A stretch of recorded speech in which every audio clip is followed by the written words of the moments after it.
Mr. President. Mr. President. Can you tell us about the new Iranian proposal? Can you tell us about the new Iranian proposal, please?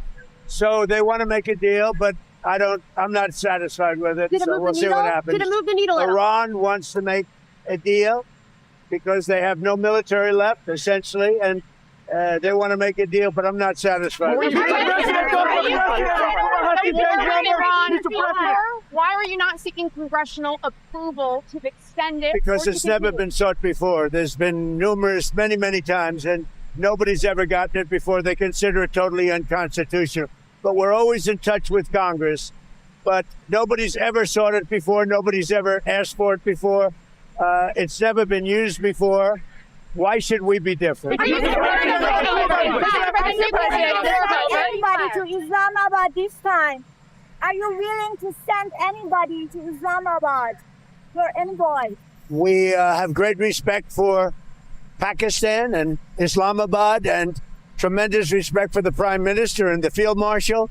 And they're working with us. They continue to work with us. But the trip is a very long one, and we're doing everything in terms of negotiating right now, in terms of the negotiation telephonically. They've made strides, but I'm not sure if they ever get there. There's tremendous discord. They're having a tremendous problem getting along with each other in Iran. The leadership is very disjointed. It's got 2 to 3 groups, maybe 4. And it's a very disjointed leadership. And with that being said, they all want to make a deal, but they're all messed up.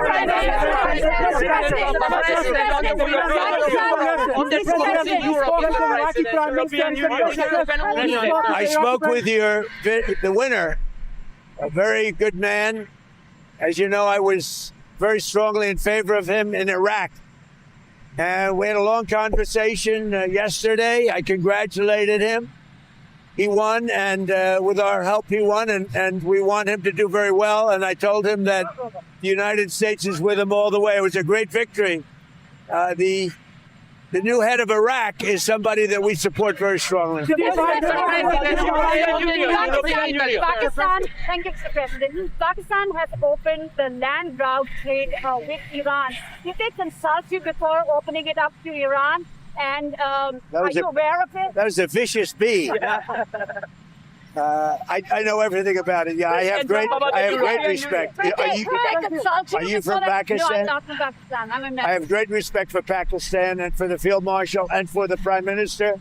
Yeah, I know that. On the European Union yesterday, you talked about Italy and the withdrawal of troops from Europe, from Italy and Spain. Can you clarify with your words? Well, I'm not happy with Italy, and I'm not happy with Spain.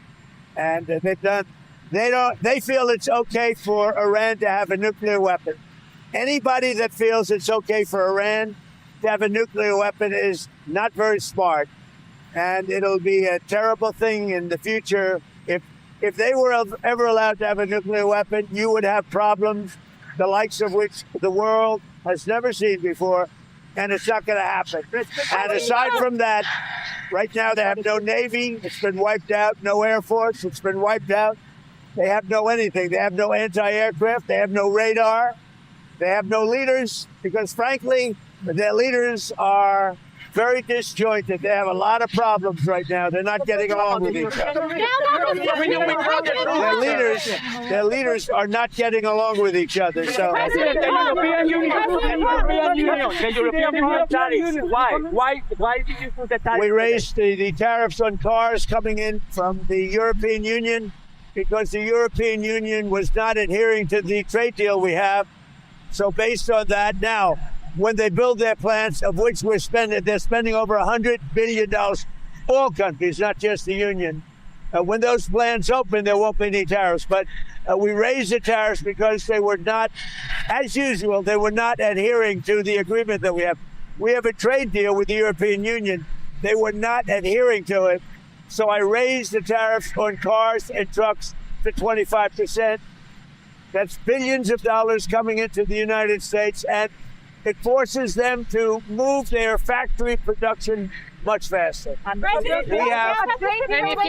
We have right now in the United States over $100 billion of car plants being built. It's a record. We've never had anything like it from all countries, Japan, South Korea, by the way, Canada, Mexico, they're all building plants in the United States.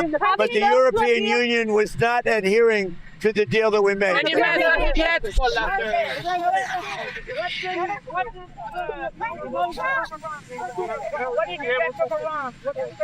So we're dealing with Iran. As you know, it's a very disjointed, unfriendly leadership, unfriendly to each other. They're not getting along. They're very, very confused by what's happened because essentially most of their military has been wiped out. But we just had a conversation with Iran. Let's see what happens. But I would say that I am not happy. Their leadership is very disjointed, very argumentative with each other. They come back, one says one thing, one says another. They're very confused. Obviously, their country has been, frankly, decimated. Their Navy is gone, their Air Force is gone. Many of their soldiers, unfortunately, are gone. They've got to come up with the right deal. At this moment, I'm not satisfied with what they're doing. Did you decide against bailing out Spirit Airlines? Well, I guess we're looking at it. If we could do it, we'd do it, but only if it's a good deal. They're claiming that they're preparing to shut down this weekend because they haven't gotten. Well, we're looking at it, but if we can't make a good deal, no institution's been able to do it. I said, I'd like to save the jobs, but we'll have an announcement sometime today. We gave them a final commitment. President, will you be able to secure Iran's nuclear material? Excuse me. Mr. President, day 60, are you going to seek congressional authorization? Well, no other country has ever done it. It's never been in, as you know, most people consider it totally unconstitutional. Also, we had a ceasefire, so that gives you additional time. But no other country's done it. We're in the midst of a big victory.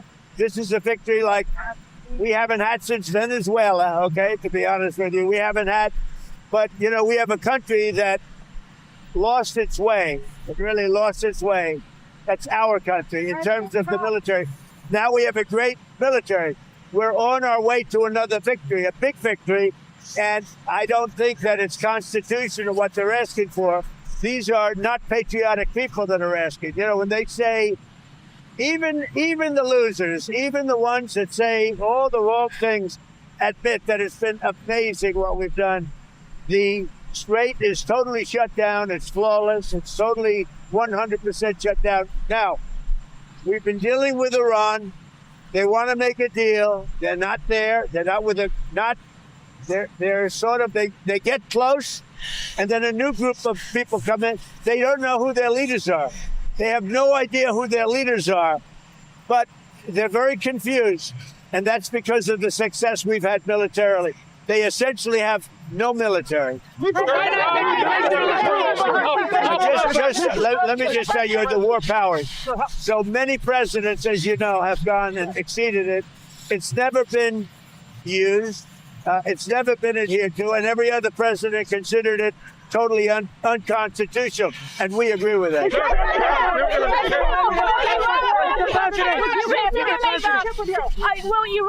Will Iran accept China giving a blockade? No, the China, it's going to be amazing. The visit with China and Chairman Xi, that's going to be great. We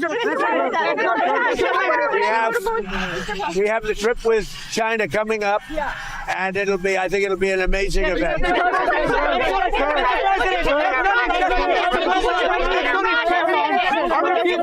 Mr. President, if you can't get a deal on Iran, what next? What will you do? Well, right now we have negotiations going on. They're not getting there, but they are very disjointed. They're extremely disjointed. They're not able to get along with each other as leaders. They don't know who the leader is. Their military has been defeated. If we left right now, it would take them 20 years to build back that country, but we're not satisfied at this moment.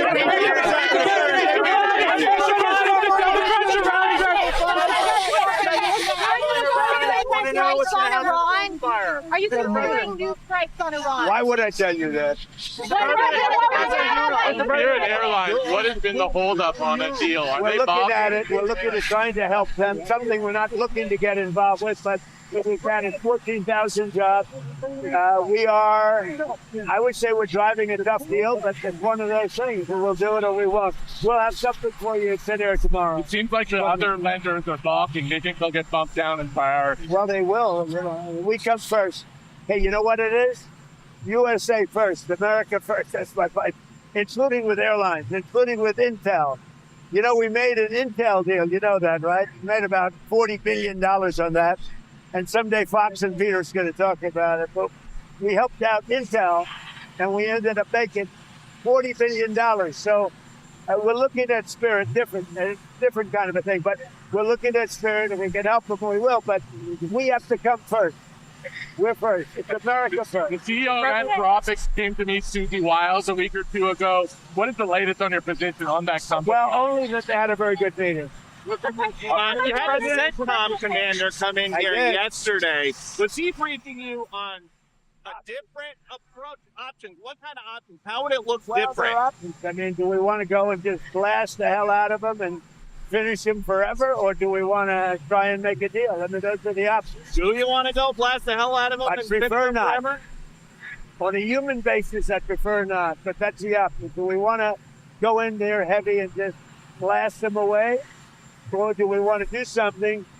They're a very disjointed unitship, as you can understand. They're very disjointed. I mean, they're not getting along with each other, and it puts us in a bad position. One group wants to make a certain deal, the other group wants to make a certain deal, including the hardliners. The hardliners want to make a deal too. Why wouldn't they? They have no Navy, they have no Air Force, they have no anti-aircraft, they have no nothing. There's some reporting this week that because of all the firepower required for Epic Fury, that there are people in the White House who are starting to worry about our inventory of bombs and missiles. Are you worried? No, we have more than we've ever had, actually. Because all over the world we have inventory, and we can take that if we need it. But all over the world we have tremendous amounts of inventory. But that, for instance, we're stocked and locked and loaded. Right now, we have more than double what we had when this started. But, you know, we're all over the world. We're in many, many different countries, many different places, all packed up. Now, what happened is Biden came in like a stupid fool, and he gave a lot of what we had to Ukraine. And $350 billion they spent. We don't do that. Everybody has to pay. The European Union pays us, but Biden didn't get money, got nothing. But he gave a lot of the inventory away. Now, relatively speaking, it's not that, but it was a lot of inventory. He gave it to Ukraine. We built it up, but we have inventory from all over the world. You're going to go to the G7. The G7 is in France in June. Will you go to it? Probably. Mr. President, did the king change your mind about Britain and NATO? Yeah, What about NATO? did the king change your mind? King Charles? No. about Britain and King NATO? and I had a great, he's just a great person. He's a high quality person. I love the job he did in Congress. He actually got the Democrats to stand. He's a wonderful person. She's a wonderful lady, a wonderful queen. And we had a good time. Mr. President, will the Lebanese and Israeli leaders be meeting here soon at the White House? Yeah, they're going to be coming. When you go to this is going to be your first big public event since somebody tried to kill you on Saturday. Do you feel safe going to something like this today? I don't even think about it, Peter. What about Do you still support a pardon for Pete Rose, sir? Oh, I think Pete Rose was great. I think Pete Rose should have been in the Baseball Hall of Fame a long time ago. A long time ago, before his death. I think baseball did a great disservice by not respecting his achievements on the field. He was a great player. I knew him. Mr. President, sir. He was a great player. Mr. President, sir. It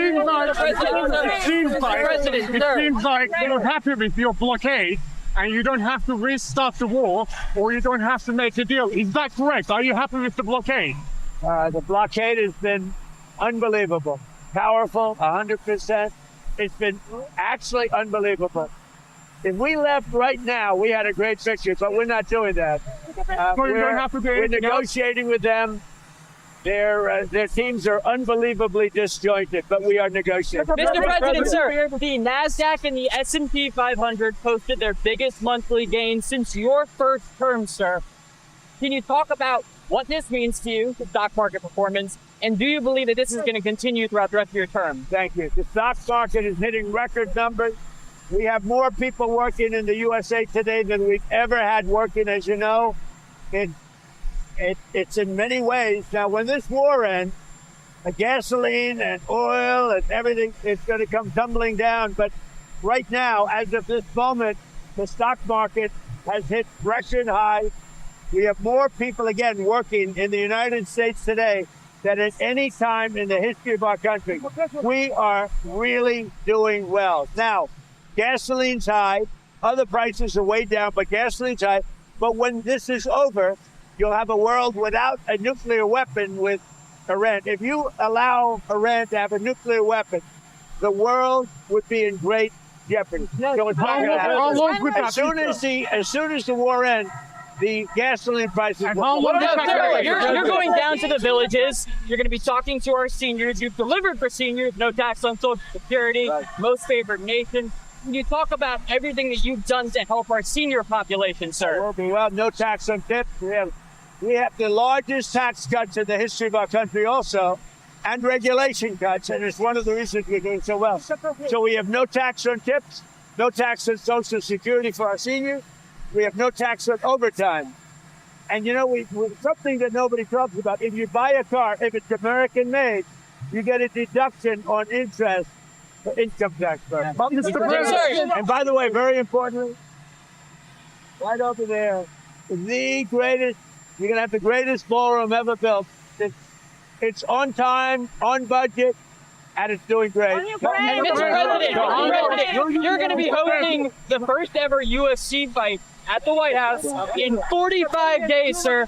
Can you preview the event? Can you talk about the card? Well, they have some of the greatest champions in the world. The arena, let's start building it over the next week. It's right here. It'll be about 5,000 seats. They'll have 100,000 people down by the ellipse with screens, and it's all free. It's going to be great.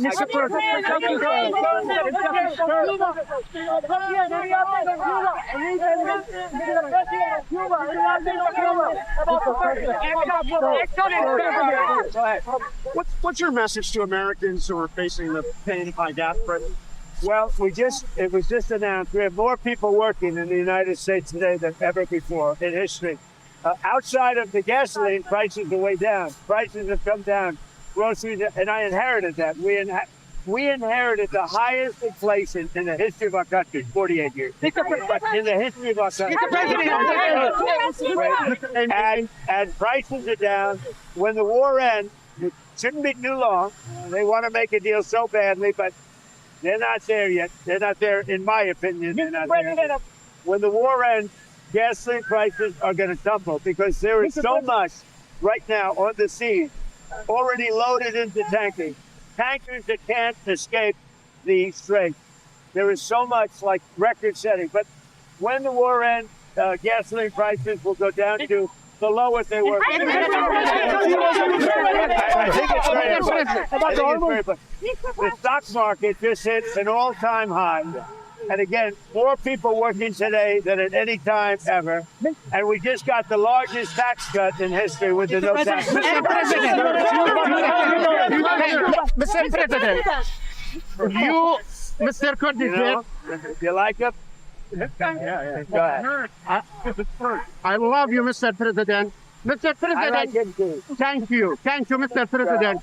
Mr. President, you said you send weapons to help Iranian demonstrators. Some sources claim these weapons are in Sulaimania, in Iraqi Kurdistan. Do you confirm that? And as you said, they will pay a big price? I'm not happy with the delivery of the weapons. I'm not thrilled with it. But a small amount of weapons were sent, and we'll see who has them. but I'm not happy with what happened with the Kurds. The Kurds did not deliver the weapons. Like Exxon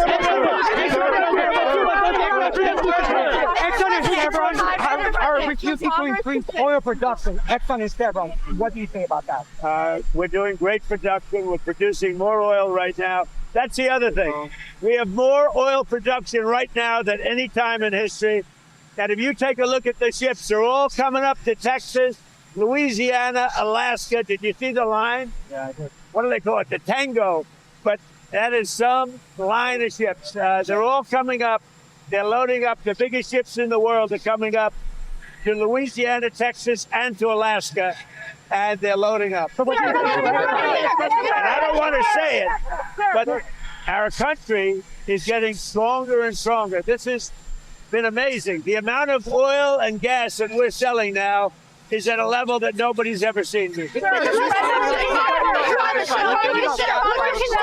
Would you consider Ron DeSantis for a cabinet position? Well, I like him a lot, so nobody did. I like him a lot. Can you tell us why you're not satisfied? Mr. Ron, can you tell us that you're not satisfied with the plan right now? Can you tell us what specifically you're not satisfied with? They're asking for things that I can't agree with.